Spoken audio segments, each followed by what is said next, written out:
শ্ৰদ্ধাৰ ভক্তবৃন্দ অগ্নিনাভ মন্দিৰলৈ স্বাগত জনাইছোঁ। আজি বিশেষ উদ্দেশ্যেৰে আপোনালোকলৈ পুনৰটি ভিডিঅ' প্ৰেৰণ কৰিব বিচাৰিছোঁ। আন একো নহয়, অগ্নিনাভ মন্দিৰৰ পৰা যেতিয়া ভক্তই নিৰ্মালী ভাগ লৈ যায়, আমি সুবিধা থাকিলে এখন কাপোৰেৰে খুব ধুনীয়াকৈ বান্ধি দিওঁ আৰু বাবাৰ আশীষ হিচাপে নিৰ্মালী ভাগ থ'ব পাৰোঁ। এই নিৰ্মালী এইখন গামোচাত এইভাগ নিৰ্মালী বন্ধা আছে। আমি আজি পুনৰ আকৌ এখন কাপোৰেৰে এই নিৰ্মালী ভাগ বান্ধি তেখেতক দি পঠিয়াম। সবিশেষ তেখেতৰ মুখেৰে শুনক, তেতিয়া বুজি পাব সকলোখিনি কথা আপোনালোকে। হয়, মই অগ্নিনাথ বাবাৰ তালৈ আহিছিলোঁ। মই অহা বছৰৰ আগষ্টৰ মাহত নিজৰ আশা লৈ আহিছিলোঁ।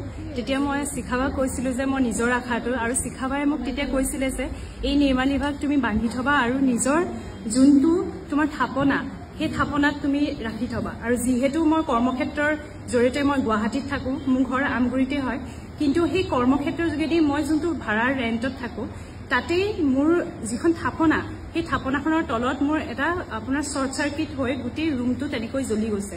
কিন্তু মই নিজে আচৰিত, মই এবছৰ ধৰি যিটো আশা পূৰণ হৈছে সেইটো মোৰ অলৰেডি আপোনাৰ মাৰ্চ মাহত মোৰ পূৰণ হৈছে, কিন্তু মই নিজৰ সময় উলিয়াব নোৱাৰি আহিব পৰা নাছিলোঁ।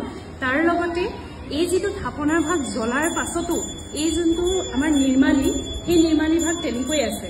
মই আজি আহিছোঁ, ৰাতিপুৱা আহি পেলাই লগালগ মই বাবাৰ ওচৰলৈ আজি আহি আশীষ লৈছোঁ।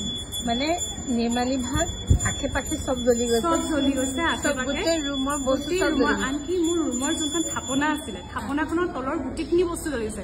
মোৰ সোণৰ অলংকাৰ কিছুমান আছিলে, সেইখিনি আপোনাৰ গোট হৈ গৈছে, জ্বলি গৈছে যদিও গোটেই গোটা হৈ গৈছে। সেইখিনি বস্তু আৰু বহুত জ্বলিছে। আপোনাৰ তলৰ টেবুলত মোৰ বহুতখিনি বস্তু জ্বলিছে। মই বিয়াৰ কাৰণে কিছুমান বস্তু কিনিছিলোঁ, সেইখিনি বস্তু জ্বলিছে। আৰু অন্যটো নহয়, অকল মই নহয়, মোৰ যিমানখিনি কৰ্মক্ষেত্ৰৰ লগত জড়িত তেওঁলোকেও আহি নিজে যেতিয়া দেখিছে, তেতিয়া তেওঁলোকে নিজেই আচৰিত হৈছে যে ইমানখিনি বস্তু জ্বলিছে, এখন কাপোৰ কেনেকৈ নজ্বলিব পাৰে। আৰু ইয়াতে নিৰ্মালী ভাগ আপোনালোকে দেখি গম পাইছে, এডাল সূতাও মানে টোপোলা টোপোলা জ্বলা নাই, এডাল সূতাও জ্বলা নাই, কেৱল ধোঁৱাৰ কাৰণে মানে গামোচাখন ক'লা পৰিছে। যিহেতু এই ভাগ ইমান শক্তি থকাৰ বাবে আজি খুলিবও নিদিলোঁ মই, আৰু ৰাখিও নথলোঁ। এইভাগ পুনৰ এখন কাপোৰেৰে বান্ধি তেখেতক দি পঠিয়াম অগ্নিনাভ বাবাৰ আশীষ হিচাপে। ঠিক আছে, হ'ব দিয়া।